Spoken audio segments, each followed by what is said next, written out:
ನಮಸ್ಕಾರ ಸ್ನೇಹಿತರೆ, ನಾನು ಅಶೋಕ್ ಕುಮಾರ್ ಶೀಲ್ವಂತ್. ಇವತ್ತಿನ ವಿಷಯ ಏನಪ್ಪ ಅಂದರೆ, ಈ ಮುಂಚೆ ವಿಡಿಯೋ ಮಾಡಿ ಹೇಳಿದ್ದೆ ನಾನು. ಕಲಬುರಗಿಯ ಜಿಲ್ಲಾಡಳಿತಕ್ಕೆ ಖಾರಿ ಮುಳ್ಳು, ಜಾಲಿ ಮುಳ್ಳು ಮತ್ತು ಭಾರಿ ಮುಳ್ಳು ಬಡಿದು ಪ್ರತಿಭಟನೆ ಮಾಡ್ತೀನಿ ಅಂತ. ದಿನಾಂಕ 27/4/2026 ಮಳೆಖೇಡ ಗ್ರಾಮದಿಂದ ಕಲಬುರಗಿಯ ಜಿಲ್ಲಾಡಳಿತಕ್ಕೆ ಹೋಗಿ ಪಾದಯಾತ್ರೆ ಮೂಲಕ ಹೋಗಿ ದಿನಾಂಕ 30/4/2026 ಭಾರಿ ಮುಳ್ಳು, ಖಾರಿ ಮುಳ್ಳು, ಜಾಲಿ ಮುಳ್ಳು 3 ಥರ ಮುಳ್ಳು ಬಡಿದು ಪ್ರತಿಭಟನೆ ಮಾಡ್ತೀನಿ ಅಂತ ಹೇಳಿದ್ದೆ. ಅದರಂತೆ ಇದು ಮುಂದುವರಿದ ಭಾಗ. ಇಲ್ಲಿವರೆಗೆ 2 ತಿಂಗಳವರೆಗೆ ನಾನು ಏನು ವಿಡಿಯೋ ಮಾಡಿದ್ದೇವೆ ಅವೆಲ್ಲ ಸ್ಯಾಂಪಲ್ ಇದ್ದವು. ಕೆಲವು ಸಾರಾಂಶ ಮಾತ್ರ ಹೇಳಿದ್ದೆ ನಾನು ಬೇರೆ ಬೇರೆ ಕಂಪ್ನಿದ್ದು. ಇನ್ನೂ ಸಾಕಷ್ಟು ಕಂಪ್ನಿಗಳು ಹಗರಣ ಕೂಡ ಬಯಲಿಗೆ ತರೋದಿದೆ. ಅಂದು ಏನು ಜಿಲ್ಲಾಡಳಿತಕ್ಕೆ ಪ್ರತಿಭಟನೆ ಮಾಡ್ತೀನಿ ಅಂತ ಹೇಳಿದ್ದೆ ನಾನು. ಆದರೆ ಇಲ್ಲಿವರೆಗೆ ಯಾವೊಬ್ಬ ಅಧಿಕಾರಿಯಾಗಲಿ, ಸರ್ಕಾರಿ ನೌಕರರಾಗಲಿ ಅಥವಾ ಸರ್ಕಾರ ಮಟ್ಟದ ಅಧಿಕಾರಿಗಳಾಗಲಿ, ಸಚಿವರುಗಳಾಗಲಿ, ಶಾಸಕರಾಗಲಿ ಮತ್ತು ಸರ್ಕಾರಗಳಾಗಲಿ ಇನ್ನುವರೆಗೂ ಯಾವುದೇ ಕ್ರಮ ಕೈಗೊಂಡಿರುವುದಿಲ್ಲ. ಸುಮಾರು ನಾನು 15 ವರ್ಷದಿಂದ ಹೋರಾಟ ಮಾಡ್ತಾಯಿದ್ದೀನಿ. ಎಷ್ಟು ಭ್ರಷ್ಟರಾಗಿದ್ದಾರೆ IAS ಅಧಿಕಾರಿಗಳು, KS ಅಧಿಕಾರಿಗಳು ಮತ್ತು ಸರ್ಕಾರಿ ನೌಕರಗಳು ಎಷ್ಟು ಭ್ರಷ್ಟರಾಗಿದ್ದಾರೆ ಅಂದರೆ ಇದು ಒಂದೇ ನಿದರ್ಶನ. ಈ ಮುಂಚೆ ಕೋರ್ಟಿಗೆ ಹೋಗಬೇಕಾಗಿತ್ತು, ಆದರೆ ಸರ್ಕಾರಿ ನೌಕರರು ಎಷ್ಟು ದಕ್ಷರಾಗಿದ್ದಾರೆ, ಎಷ್ಟು ಯೋಗ್ಯರಾಗಿದ್ದಾರೆ, ಎಷ್ಟು ಸರ್ಕಾರಕ್ಕೆ ಎಷ್ಟು ಬೇಕಾಗಿದ್ದಾರೆ, ಎಷ್ಟು ಕೆಲಸ ಮಾಡ್ತಾರೆ ತಿಳ್ಕೊಬೇಕಾಗಿತ್ತು. 15 ವರ್ಷದಿಂದ ನಾನು ಎಲ್ಲ ದಾಖಲೆಗಳ ಸಮೇತ ನಾನು ದೂರು ಸಲ್ಲಿಸ್ತಾ ಬಂದಿದ್ದರೂ ಕೂಡ ಯಾವುದೇ ಕ್ರಮ ಕೈಗೊಳ್ತಾ ಇಲ್ಲ. ಕಲಬುರಗಿ ಜಿಲ್ಲೆಯಲ್ಲಿರುವ ಎಲ್ಲ ಸಿಮೆಂಟ್ ಕಂಪನಿಗಳು ಅಲ್ಲಿಯ ಸ್ಥಳಾಡಳಿತಕ್ಕೆ ಅಂದರೆ ಗ್ರಾಮ ಪಂಚಾಯತ್ ಕಾರ್ಯಾಲಯಕ್ಕೆ, ಪುರಸಭೆ ಕಾರ್ಯಾಲಯಕ್ಕೆ, ನಗರಸಭೆ ಕಾರ್ಯಾಲಯಕ್ಕೆ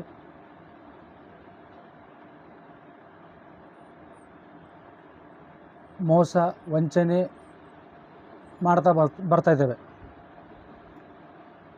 ಇಲ್ಲಿಯ ಸಿಮೆಂಟ್ ಕಂಪನಿಗಳು ಕರ್ನಾಟಕದ ನೆಲ, ಜಲ, ಭಾಷೆ ಗೌರವ ಕೊಡ್ತಾಯಿಲ್ಲ. ರೈತರಿಗೆ ಮೋಸ ವಂಚನೆ ಮಾಡ್ತಾಯಿದ್ದಾರೆ. ಕಡಿಮೆ ದರದಲ್ಲಿ ಭೂಮಿ ಖರೀದಿ ಮಾಡಿ ಉದ್ಯೋಗ ನೀಡ್ತಾ ಇಲ್ಲ ಮತ್ತು ಕಂಪನಿಗಳ ಆಸ್ತಿ ತೆರಿಗೆ ಸರಿಯಾದ ರೀತಿಯಲ್ಲಿ ಪಾವತಿ ಮಾಡ್ತಾ ಇರೋದಿಲ್ಲ.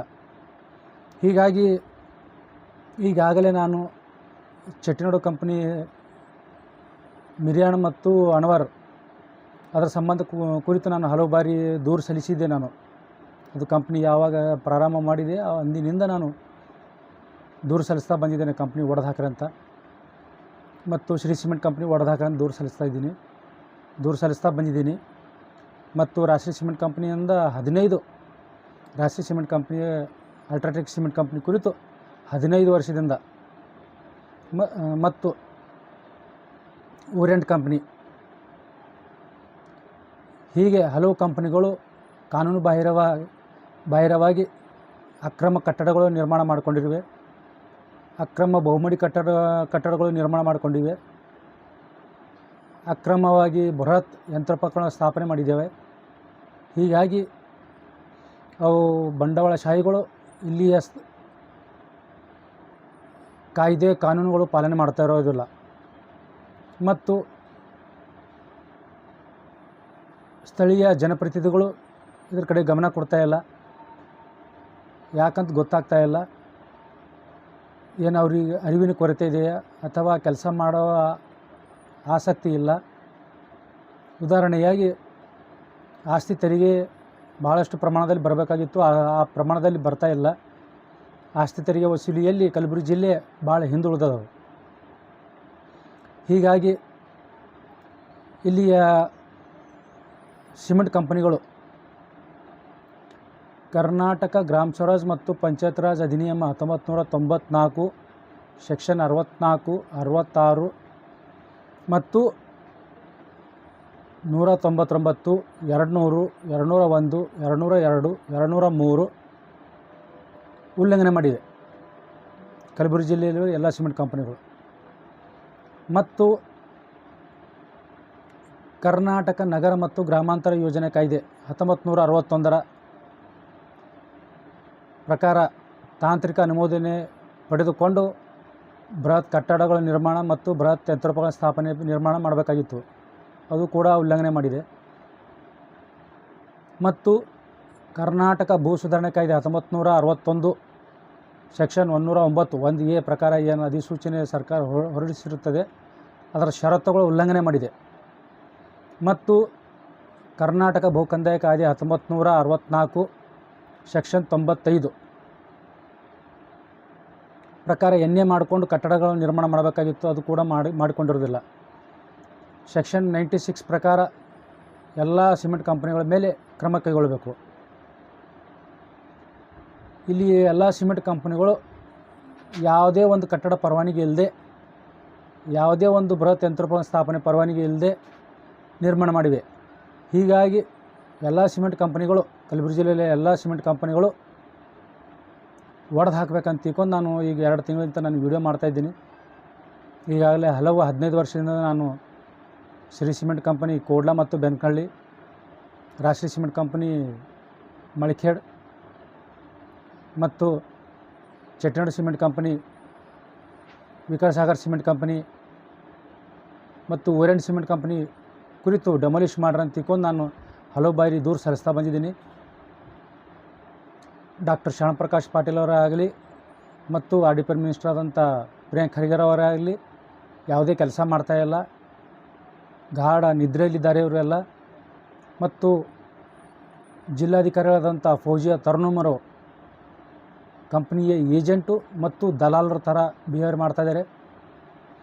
ಕಲಬುರಗಿ ZP CO ಬನ್ವರ್ ಸಿಂಗ್ ಮೀನರವರು ಕೂಡ ಕಂಪ್ನಿ ಏಜೆಂಟು ದಲಾಲರ ಥರ ಬಿಹೇವಿಯರ್ ಮಾಡ್ತಾಯಿದ್ದಾರೆ. ಇವ್ರ ಮೇಲೆ ಕ್ರಮ ಕೈಗೊಳ್ಳಬೇಕು, ಇವರು ಅಮಾನತು ಮಾಡಬೇಕು. ಏನು 15 ವರ್ಷದಿಂದ ಹೋರಾಟ ಮಾಡ್ತಾಯಿದ್ದೇನೆ. ಕೇಳಿದೆ, ಅಧಿಕಾರಿಗಳು ಕೇಳಿದ್ರಲ್ಲ ಕೋರ್ಟಿಗೆ ಹೋಗಂತ ಹೇಳ್ತಾರೆ. ಕೋರ್ಟಿಗೆ ನಾನು ಯಾಕೆ ಹೋಗಬೇಕು? ಕೋರ್ಟಿಗೆ ಹೋಗ್ತೀನಿ ನಾನು. ಇವಾಗ ಅವ್ರು ಸರ್ಕಾರ ಸಂಬಳ ತೊಗೊಂಡು, ಸರ್ಕಾರಿ ಸವಲತ್ತು ತೊಗೊಂಡು ಅವ್ರು ಕೆಲಸ ಮಾಡ್ತಾಯಿಲ್ಲ. ಜನರ ಕಣ್ಣಲ್ಲಿ ಮಣ್ಣು ಎರಚ್ತಾ ಇದ್ದಾರೆ ಅವರು. ಡಾಕ್ಟರ್ ಶ್ಯಾಮಪ್ರಕಾಶು ಮತ್ತು ಪ್ರಿಯಾಂಕ್ ಖರ್ಗೆರವರು ಮತ್ತು DC ಆದಂಥ ಫೌಜಿಯಾ ತರನ್ನುಮರವರು ಮತ್ತು ZP CO ಆದಂಥ ಬನ್ವರ್ ಸಿಂಗ್ ಮೀನರವರು ಕಂಪ್ನಿಯ ಏಜೆಂಟು ಮತ್ತು ದಲಾಲರ ಥರ ಬಿಹೇವ್ ಮಾಡ್ತಾಯಿದ್ದಾರೆ. ಮುಂಚೆನೇ ಹೇಳಿದ್ದೆ ನಾನು, ಯುಗಾದಿ ಹಬ್ಬದವರೆಗೆ ಟೈಮ್ ಕೊಟ್ಟಿದ್ದೆ ನಾನು. ಅವ್ರಿಗೆ ಕೆಲಸ ಮಾಡ್ತಾರೆ ಅಂತ ತಿಳ್ಕೊಂಡು ಅಲ್ಲಿವರೆಗೆ ಯಾವುದಾದ್ರೂ ಆದೇಶ ಪತ್ರ ನನ್ನ ಕೈ ಸೇರ್ತಂತ ಮಾಡಿದ್ದೆ. ಆದರೆ ಯಾರೂ ಕೆಲಸ ಮಾಡೋಕ್ಕೆ ಸ್ಥಿತಿಯಲ್ಲಿ ಇಲ್ಲ. ಇವರೆಲ್ಲ ಕಂಪ್ನಿ ಏಜೆಂಟು ಮತ್ತು ದಲಾಲರಿದ್ದಾರೆ. ಸರ್ಕಾರಕ್ಕೆ ಸಾವಿರಾರು ಕೋಟಿ ಬರುವಂಥ ಆದಾಯ ಇವರು ಬರಲಾರ್ದಂಗೆ ನೋಡ್ಕೋತಾ ಇದ್ದಾರೆ. ಸಾಕಷ್ಟು ಪ್ರಮಾಣದಲ್ಲಿ ಆಸ್ತಿ ತೆರಿಗೆ ಆಗಬೇಕಾಗಿತ್ತು, ವಸೂಲಿ ಆಗಬೇಕಾಗಿತ್ತು, ಅದು ಆಗ್ತಾಯಿಲ್ಲ. ವೈಜ್ಞಾನಿಕವಾಗಿ ತೆರಿಗೆ ಪರಿಷ್ಕರಣೆ ಮಾಡೋಂತ ನಾನು ಹಲವು ಬಾರಿ ದೂರು ಕೊಟ್ಟಿದ್ದೆ, ಅದು ಕೂಡ ಆಗಿರೋದಿಲ್ಲ. ಮತ್ತು ಕಂಪ್ನಿಗಳು ಒಡೆದು ಹಾಕ್ರಿ ಅಂತ ತಿಳ್ಕೊಂಡು, ಒಂದು ವೇಳೆ ಒಡೆದು ಹಾಕ್ಲಿಕ್ಕೆ ಬರಲಿಲ್ಲ ಅಂದ್ರೆ ಅವ್ರಿಗೆ ದಂಡ ವಿಧಿಸಬೇಕಾಗಿತ್ತು. ಅದ್ರ 3 ಪಟ್ಟು ಏನು ಮೂಲ ಬಂಡವಾಳ ಅದ ಅದರ 3 ಪಟ್ಟು. ಅಂದರೆ ರಾಷ್ಟ್ರೀಯ ಸಿಮೆಂಟ್ ಕಂಪ್ನಿ ಏನು 2010-11ರಲ್ಲಿ 3,000 ಕೋಟಿ ಪ್ರಾಜೆಕ್ಟ್ ಇದೆ. ಅದರಲ್ಲಿ 3 ಪಟ್ಟು ಅಂದರೆ 9,000ರಿಂದ 10,000 ಕೋಟಿ ಆಗ್ತದೆ. ದಂಡ, ಪೆನಲ್ಟಿ, ಫೀಸು ಎಲ್ಲ ಸೇರಿ 10,000 ಕೋಟಿ. 10,000 ಕೋಟಿ ಅಂದರೆ ಮುಂಚೆನೂ ಪಡೆದಿಲ್ಲ. ಮುಂಚೆ 3 ಘಟಕಗಳು ಏನಿದ್ದೀವೋ ಅದ್ರ ಕೂಡ ಪರ್ಮಿಷನ್ ಇಲ್ಲ. ಹೀಗಾಗಿ ಅದು ಸಾಕಷ್ಟು ಸುಮಾರು 40,000ರಿಂದ 50,000 ಕೋಟಿವರೆಗೆ ಅದಕ್ಕೆ ದಂಡ ಹಾಕ್ಬೋದು. ಅದಕ್ಕೆ ಆ ದಂಡ ವಸೂಲಿನೂ ಮಾಡ್ಲಿಕ್ಕೆ ತಯಾರಿಲ್ಲ. ಮತ್ತು ಚೆಟ್ಟನಾಡು ಕಂಪನಿನೂ ಕೂಡ ಅದೇ ರೀತಿ ಇದೆ. 2,000ರಿಂದ 3,000 ಕೋಟಿ ಪ್ರಾಜೆಕ್ಟ್ ಇದೆ. ಅದು 2ನೇ ಘಟಕಕ್ಕಾಗಿ ಕೂಡ ಅದು ಪ್ರಸ್ತಾವನೆ ಸಲ್ಲಿಸಿತ್ತು. ಅದು ಏನಾಗಿದೆ ಇಲ್ಲಿವರೆಗೆ ಗೊತ್ತಿಲ್ಲ. ಹೀಗಾಗಿ ಸುಮಾರು ಎಲ್ಲ ಸಿಮೆಂಟ್ ಕಂಪನಿಗಳು ಇಲ್ಲೀಗಲ್ ಅವ. Chettinad company, Sagar cement company, Orient company, JP cement company. ಹೀಗಾಗಿ ಅದರದ್ದೇನು ಮೂಲ ಬಂಡವಾಳ ಆದ ಆ ಮೂಲ ಬಂಡವಾಳದ 3 ಪಟ್ಟು ದಂಡ ವಸೂಲಿ ಮಾಡಬೇಕು.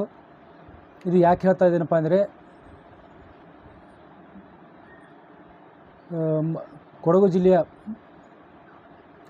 ಜಿಲ್ಲೆಯ ಇಬ್ನಿ ಸ್ಪಾರ್ ರಿಸಾರ್ಟ್ ಅಂತಿದೆ ಒಂದು ಮಡಿಕೇರಿ ಹತ್ರ. ಇಬ್ನಿ ಸ್ಪಾರ್ ರೆಸಾರ್ಟ್ ಕಂಪನಿ 37 ಕೋಟಿ ಪ್ರಾಜೆಕ್ಟ್ ಇದೆ, ಅದು ರೆಸಾರ್ಟ್ ಇದೆ. 37 ಕೋಟಿಗೆ 90 ಕೋಟಿ ಅಂದರೆ ಹತ್ತಿರ 100 ಕೋಟಿ ದಂಡ ವಿಧಿಸಿದ್ದಾರೆ CAG ಅವರು. ಹೀಗಾಗಿ ಅದರ ಮೇಲೆ ನಾನು ಹೇಳ್ತಾ ಇದ್ದೀನಿ, ಇಲ್ಲೆಲ್ಲ ಕಲಬುರಗಿ ಜಿಲ್ಲೆಯಲ್ಲಿರುವ ಎಲ್ಲ ಸಿಮೆಂಟ್ ಕಂಪನಿಗಳು ಇಲ್ಲೀಗಲ್ ಆಗಿವೆ, ಯಾವುದೂ ಪರ್ಮಿಷನ್ ಇಲ್ಲ, ಅನೇಕ ಕಾಯ್ದೆ ಕಾನೂನು ಉಲ್ಲಂಘನೆ ಮಾಡಿದ್ದಾರೆ. ಅವೆಲ್ಲ ಒಡೆದು ಹಾಕಬೇಕು, ಅದರದ್ದು 3 ಪಟ್ಟು ದಂಡ ವಸೂಲಿ ಮಾಡಬೇಕು. ಚೆಟ್ಟಿನಾಡು ಕಂಪನಿ 3,000 ಕೋಟಿ ಇದೆ ಅಂದರೆ ಅದು ಕೂಡ 10,000 ಕೋಟಿ ದಂಡ ವಸೂಲಿ ಮಾಡಬೇಕು. ಸಾಗರ್ ಸಿಮೆಂಟ್ ಕಂಪನಿ 3,000 ಕೋಟಿ, ಪ್ರತಿಯೊಂದು 2010-11ರಲ್ಲಿ ಏನು ಕಂಪ್ನಿಗಳು ಬಂದಿದ್ದಾವೆ, Shri cement company, Chettinad company, Sagar cement company, Orient company, Rashree cement company, ಅದ್ರದ್ದು ಏನೆಲ್ಲದು ಸುಮಾರು 10,000 ಕೋಟಿ ದಂಡ ವಸೂಲು ಮಾಡ್ಬೋದು. ಅದರಿಂದ ಎಲ್ಲ ಕಾಯ್ದೆ ಕಾನೂನು ಉಲ್ಲಂಘನೆ ಮಾಡಿ ನಿರ್ಮಾಣ ಮಾಡಿದ್ದಾರೆ. ಇವೆಲ್ಲ ಕಟ್ಟಡಗಳು, ಯಂತ್ರೋಪಕರಣಗಳು ಇಲ್ಲೀಗಲ್ ಆಗಿವೆ, ಅಕ್ರಮ ಕಟ್ಟಡಗಳಾಗಿವೆ. ಅವೆಲ್ಲ ಒಡೆದು ಹಾಕಬೇಕು. ಮತ್ತು ಸರ್ಕಾರ ಏನು ಅಧಿಸೂಚನೆ ಹೊರಡಿಸ್ತದ ಅದರಲ್ಲಿ ಸ್ಪಷ್ಟವಾಗಿ ಹೇಳಿದ್ದಾರೆ, ಸೆಕ್ಷನ್ 95 ಪ್ರಕಾರ ಕರ್ನಾಟಕ ಭೂ ಕಂದಾಯ ಕಾಯ್ದೆ 1964 ಸೆಕ್ಷನ್ 95 ಪ್ರಕಾರವಾಗಿ ಕಡ್ಡಾಯವಾಗಿ ಎನ್ಎ ಮಾಡಿಕೊಳ್ಳಬೇಕು. ಒಂದು ವೇಳೆ ಎನ್ಎ ಮಾಡ್ಕೊಳ್ಳಿಲ್ಲ ಅಂದರೆ ಸೆಕ್ಷನ್ 96 ಪ್ರಕಾರ ಒಡೆದು ಹಾಕ್ತೀವಿ. ಮತ್ತು ಒಡೆದು ಹಾಕೋದು ಎಲ್ಲ ವೆಚ್ಚ, ಅದಕ್ಕೆ ಒಡೆದು ಹಾಕ್ಲಿಕ್ಕೆ ಎಲ್ಲ ಸಿಮೆಂಟ್ ಕಂಪ್ನಿಗಳು ಒಡೆದು ಹಾಕ್ಲಿಕ್ಕೆ ಏನು ತಗೊಳ್ಳೋ ವೆಚ್ಚ ಅದು ಅವ್ರಿಂತೇ ಭರಿಸ್ಕೊಳ್ತೀವಿ, ಅವರೇ ಕೊಡಬೇಕು ಅಂತಿಕೊಂಡು ಕಂಡೀಷನ್ ಹಾಕಿ ಇರ್ತಾರೆ.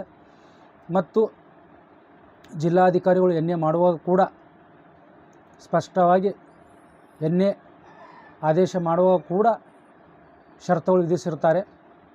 ಲೋಕಲ್ ಅಥಾರಿಟಿಗಿಂತ ಪರ್ಮಿಷನ್ ತೊಗೋಬೇಕು, ಇದು ಯಾವುದೂ ತೊಗೊಂಡಿರೋದಿಲ್ಲ. ಹೀಗಾಗಿ ಎಲ್ಲ ಕಲಬುರಗಿ ಜಿಲ್ಲೆಯಲ್ಲಿರೋ ಎಲ್ಲ ಸಿಮೆಂಟ್ ಕಂಪನಿಗಳು ಇಲ್ಲೀಗಲ್ ಆಗಿವೆ, ಅವೆಲ್ಲ ಒಡೆದು ಹಾಕಬೇಕು. ಹೀಗಾಗಿ ಅವೇನು ಭೂಮಿ ಕಳ್ಕೊಂಡಾರ ರೈತರು, ಆ ರೈತರಿಗೆ ಮರಳಿ ಅವರಿಗೆ ಕೊಡಬೇಕು, ಕಂಪ್ನಿ ಒಡೆದು ಹಾಕಬೇಕು. ಮತ್ತು ಯಾರ್ಯಾರು ಭೂಮಿ ಕಳ್ಕೊಂಡಾರ ಅವ್ರಿಗೆ ಭೂಮಿ ವಾಪಸ್ ಕೊಡಬೇಕು. ರೈತರು ಭೂಮಿ ಕಡಿಮೆ ಮೊತ್ತದಲ್ಲಿ ಖರೀದಿ ಮಾಡಿ ಉದ್ಯೋಗ ಬದಲಾಗಿ ದುಡ್ಡು ಕೊಡ್ತೀವಿ ಅಂತ ಹೇಳಿ ಅವ್ರಿಂದ ಬರೆಸ್ಕೊಂಡು ರೈತರಿಗೂ ಕೂಡ ಮೋಸ ಮತ್ತು ವಂಚನೆ ಮಾಡಿದ್ದಾರೆ. ಅವರು ಭಾಳ ಕಡಿಮೆ ದರದಲ್ಲಿ ಖರೀದಿ ಮಾಡಿದ್ದಾರೆ. ಹೀಗಾಗಿ ಕಲಬುರಗಿ ಜಿಲ್ಲೆಯಿರುವ ಎಲ್ಲ ಸಿಮೆಂಟ್ ಕಂಪ್ನಿಗಳು ಒಡೆದಾಕಬೇಕು ಮತ್ತು ಆ ಭೂಮಿ ಏನಿವೆ ಆ ಭೂಮಿ ರೈತರಿಗೆ ವಾಪಸ್ ಕೊಡಬೇಕು. ಮತ್ತು ಏನು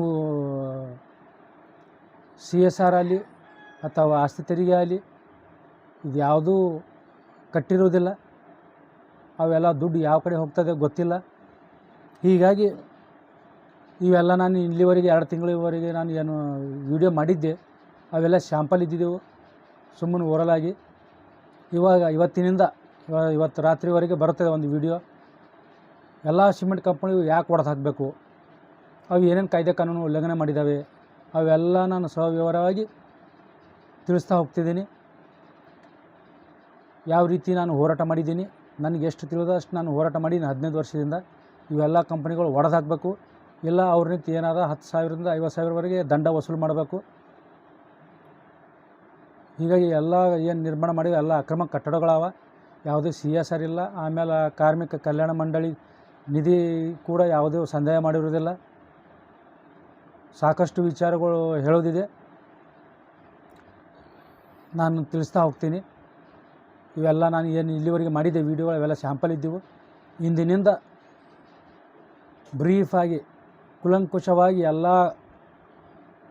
ಮಾಹಿತಿಯನ್ನು ತಮ್ಮ ಹತ್ರ ಇಡ್ತೀನಿ. ನಾನು ಯಾಕೆ ಹೊಡೆದು ಹಾಕಬೇಕು, ರಾಶಿ ಸಿಮೆಂಟ್ ಕಂಪ್ನಿ ಯಾಕೆ ಹೊಡೆದು ಹಾಕಬೇಕು ಅನ್ನೋದಕ್ಕೂ ಇವತ್ತಿನಿಂದ ಬ್ರೀಫಾಗಿ ನಾನು ಹೇಳ್ತಾ ಹೋಗ್ತೀನಿ. ಮುಂದಿನ ವಿಡಿಯೋ ಬರ್ತದೆ, ಇಂದು ಬರ್ತದೆ, ಸಾಯಂಕಾಲ ರಾತ್ರಿವರೆಗೆ ವಿಡಿಯೋ ಬರ್ತದೆ. ಅದರ ಬಗ್ಗೆ ತಾವು ನೋಡ್ಬೋದು. ಮತ್ತು ಕಲಬುರಗಿ ಜಿಲ್ಲೆಯ ಎಲ್ಲ ಸಿಮೆಂಟ್ ಕಂಪನಿಗಳು ಏನೇನು 1 ತಿಂಗಳು ಟೈಮ್ ಇದೆ, ಕಲಬುರಗಿ ಜಿಲ್ಲೆಯ ಜಿಲ್ಲಾಡಳಿತಕ್ಕೆ ಏನು ಭಾರಿ ಮಳ್ಳು, ಖಾರಿ ಮಳ್ಳು, ಜಾಲಿ ಮಳ್ಳು ಬಡಿತೀನಿ ಅಂತ ಹೇಳಿದ್ದೀನಿ. ಅಲ್ಲಿವರೆಗೆ ಎಲ್ಲ ಕಂಪ್ನಿಗಳು ಮತ್ತು ರಾಷ್ಟ್ರೀಯ ಸಿಮೆಂಟ್ ಕಂಪ್ನಿಗೂ ಸೇರಿ ನಾನು ಇನ್ನು ಮುಂದೆ ಡಿಟೇಲಾಗಿ ವಿಡಿಯೋ ಮಾಡ್ತಾ ಹೋಗ್ತೀನಿ. ಜನರು ಇದ್ರ ಬಗ್ಗೆ ಡಿ ಸಿ ಅವ್ರಿಗೆ ಕೇಳಬೇಕು ಮತ್ತು ಜಡ್ ಪಿ ಬನ್ವರ್ ಸಿಂಗ್ ಮೀನರ್ ಅವರಿಗೂ ಕೂಡ ಕೇಳಬೇಕು. ಗ್ರಾಮ ಪಂಚಾಯತ್ ವ್ಯಾಪ್ತಿಯಲ್ಲಿ ಯಾವುದೇ ಒಂದು ಕಟ್ಟಡ ಕಟ್ಟಪ್ಲೇ ಇಲ್ಲ. ಕಟ್ಟಿದ್ರು ಅದಕ್ಕೆ ಸಾಕಷ್ಟು ಪ್ರಮಾಣದಲ್ಲಿ ತೊಂದರೆ ಅನುಭವಿಸ್ತಾರೆ ರೈತರಲ್ಲಿ, ಸಾರ್ವಜನಿಕ ಕಾರ್ಮಿಕರಲ್ಲಿ. ಆದರೆ ಇಂತಿಂಥ ಬೃಹತ್ ಕಟ್ಟಡಗಳು ಮತ್ತು ಬೃಹತ್ ಯಂತ್ರೋಪಕರಣ ಸ್ಥಾಪನೆ ಹೇಗೆ ಮಾಡಿದ್ದಾರೆ ಅದರ ಬಗ್ಗೆ ಎಲ್ಲ ಕಲಬುರಗಿ ಜನತೆ ಕೇಳಬೇಕು, ಕರ್ನಾಟಕದ ಜನತೆ ಕೇಳಬೇಕು. ಇವೆಲ್ಲ ಕಲಬುರಗಿ ಜಿಲ್ಲೆಯ ಜಿಲ್ಲಾಧಿಕಾರಿಗಳಾದಂಥ ಫೌಜತ್ ತರ್ನುಮ್ ಅವರು ಮತ್ತು ಜಡ್ ಪಿ ಸಿ ಒ ಆದಂಥ ಬನ್ವರ್ ಸಿಂಗ್ ಮೀನರ್ ಅವರನ್ನು ಸರ್ಕಾರಿ ಸೇವೆಯಿಂದ ವಜಾ ಮಾಡಬೇಕು. ಆ್ಯಕ್ಚುಲಿ ದಿನಾಂಕ 30ರವರೆಗೆ, ಅಂದರೆ ನಾನು ಪಾದಯಾತ್ರೆ ದಿನಾಂಕ 27ರಿಂದ ಪ್ರಾರಂಭ ಮಾಡ್ತೀನಿ. ಅಲ್ಲಿವರೆಗೆ ಡಾಕ್ಟರ್ ಶರಣಪ್ರಕಾಶ ಪಾಟೀಲ್ರವರಾಗಲಿ, ವೈದ್ಯಕೀಯ ಶಿಕ್ಷಣ ಮಂತ್ರಿಗಳಾಗಲಿ, ಅಥವಾ ಡಿಪಾರ್ಟ್ ಮಿನಿಸ್ಟರ್ ಆದಂಥ ಪ್ರಿಯಾಂಕ್ ಖರ್ಗೆ ಅವರೇ ಆಗಲಿ, ಸಚಿವ ಸಂಪುಟದಲ್ಲಿ ಮುಖ್ಯಮಂತ್ರಿಯವರು ಸಿದ್ದರಾಮಯ್ಯವರು ತಿಳಿಸಿ ಹೇಳಿ ಸಚಿವ ಸಂಪುಟದಲ್ಲಿ ನಿರ್ಣಯ ಕೈಗೊಳ್ಳಬೇಕು ಮತ್ತು ಅದರಲ್ಲಿ ಆದೇಶ ಮಾಡಬೇಕು. ಮತ್ತು ಸಿಟ್ಟಿಂಗ್ ಜಡ್ಜ್, ಹೈಕೋರ್ಟ್ದ ಸಿಟ್ಟಿಂಗ್ ಜಡ್ಜ್ ಅಥವಾ ನಿವೃತ್ತ ನ್ಯಾಯಾಧೀಶರ, ಮುಖ್ಯ ನ್ಯಾಯಾಧೀಶರ ನೇತೃತ್ವದಲ್ಲಿ ಒಂದು ನ್ಯಾಯಾಂಗ ತನಿಖೆ ತಂಡ ರಚನೆ ಮಾಡಬೇಕು. ಅದು ಆದೇಶ ಕಾಪಿ ನನ್ನ ಕೈ ಸಿಗಬೇಕು ದಿನಾಂಕ 27/4/2026ರವರೆಗೆ. ಆದರೆ ನಾನು ಪಾದಯಾತ್ರೆ ಮಾಡೋದಿಲ್ಲ. ಆದರೆ ಅಲ್ಲಿವರೆಗೆ ನಾನು ಸಚಿವ ಸಂಪುಟದ ನಿರ್ಣಯ ಕಾಪಿ ಮತ್ತು ಆದೇಶ ಕಾಪಿ, ನ್ಯಾಯಾಂಗ ತನಿಖೆದ ಆದೇಶ ಕಾಪಿ ನನ್ನ ಕೈ ಸೇರಲಿಲ್ಲ ಅಂದರೆ ದಿನಾಂಕ 27/4/2026 ಪಾದಯಾತ್ರೆ ಮುಖಾಂತರ ಇಲ್ಲಿ ಮಳಖೇಡ್ನಿಂದ ಕಲಬುರಗಿ ಜಿಲ್ಲಾಡಳಿತರಿಗೆ ಹೋಗಿ ಕಲಬುರಗಿ ಜಿಲ್ಲಾಡಳಿತಕ್ಕೆ ಬೀಗ ಜಡಿತೀನಿ. ಸಾಕಷ್ಟು ಪ್ರಾಫಿಟ್ ಆಗ್ತದೆ ಕಲಬುರಗಿ ಜಿಲ್ಲೆಗೆ. ಆದರೆ ಯಾರೂ ಇಲ್ಲಿ ಜಿಲ್ಲಾಧಿಕಾರಿ ಆಗಲಿ ಅಥವಾ ಬನ್ವರ್ ಸಿಂಗ್ ಮೀನರ್ ಅವರಲ್ಲಿ ಕಣ್ಮುಚ್ಚಿ ಕುಳಿತಿದ್ದಾರೆ. ಕಾಯ್ದೆ ಕಾನೂನುಗಳು ಉಲ್ಲಂಘನೆ ಮಾಡಿದ್ರೂ ಕೂಡ ಯಾವುದೇ ಕ್ರಮ ಕೈಗೊಳ್ತಾ ಇಲ್ಲ. ಅಲ್ಲಿವರೆಗೆ ದಿನಾಂಕ 30ರವರೆಗೆ ಹಾಗೆ ವಿಡಿಯೋ ಮಾಡ್ತಾ ಇರ್ತೀನಿ, ತಮ್ಮ ಗಮನಕ್ಕೆ ತೊಗೊಂಡು ಬರ್ತೀನಿ. ನಂತರ ಅವ್ರು ಮಾಡಲಿಲ್ಲ ಅಂದರೆ ನಾನೇ ಖುದ್ದಾಗಿ ಕೋರ್ಟ್ನ ಮೊರೆ ಹೋಗ್ತೀನಿ. ಕೋರ್ಟ್ನಲ್ಲೇ ನಾನು ನ್ಯಾಯ ಪಡಿತೀನಿ. ಮತ್ತು ಏನು ಮೈಗಳತನ ತೋರಿಸ್ತಾ ಇದ್ದಾರೆ ಕಲಬುರಗಿ ಜಿಲ್ಲಾಧಿಕಾರಿ ಫೌಜತ್ ತರ್ನುಮ್ ಅವರು ಮತ್ತು ಬನ್ವರ್ ಸಿಂಗ್ ಮೀನರ್ ಅವರನ್ನು ಅಮಾನತು ಮಾಡಬೇಕು. ದಿನಾಂಕ 27ರವರೆಗೆ ಅಮಾನತು ಮಾಡಬೇಕು ಡಾಕ್ಟರ್ ಶ್ಯಾಮಪ್ರಕಾಶ್ ಪಾಟೀಲ್ ಮತ್ತು ಪ್ರಿಯಾಂಕ್ ಖರ್ಗೆ ಅವರು. ಒಂದು ವೇಳೆ ಮಾಡಲಿಲ್ಲ, ಅವರಿಗೆ ಅಮಾನತು ಮಾಡಲಿಲ್ಲ ಅಂದರೆ ಮುಂದಿನ ದಿನಮಾನಗಳಲ್ಲಿ ಉಗ್ರ ಹೋರಾಟನೂ ಮಾಡ್ತೀನಿ ಜನರಿಗೆ ತೊಗೊಂಡು. ಇವಾಗ ತಕ್ಷಣವೇ ಕಂಪ್ನಿಗಳು ಹೊಡೆದು ಹಾಕಬೇಕು ಮತ್ತು ಅವು ಏನು ಭೂಮಿ ಕಳ್ಕೊಂಡ್ರೆ ರೈತರಿಗೆ ಅವ್ರು ಮರಳಿ ಕೊಡಬೇಕು. ಇಷ್ಟೇ ಇವತ್ತಿನ ವಿಷಯ. ಮತ್ತು ಕಂಪ್ನಿಗಳು ಏನೇನು ಕಾಯ್ದೆ ಕಾನೂನು ಉಲ್ಲಂಘನೆ ಮಾಡಿದ್ದಾವೆ ಇಂದಿನಿಂದ ವಿವರವಾಗಿ ವಿಡಿಯೋ ಮಾಡಿ ತಮ್ಮ ಗಮನಕ್ಕೆ ತೊಗೊಂಬರ್ತೀನಿ. ಅಲ್ಲಿವರೆಗೆ ಜೈ ಭೀಮ್, ನಮೋ ಬುದ್ಧಾಯ.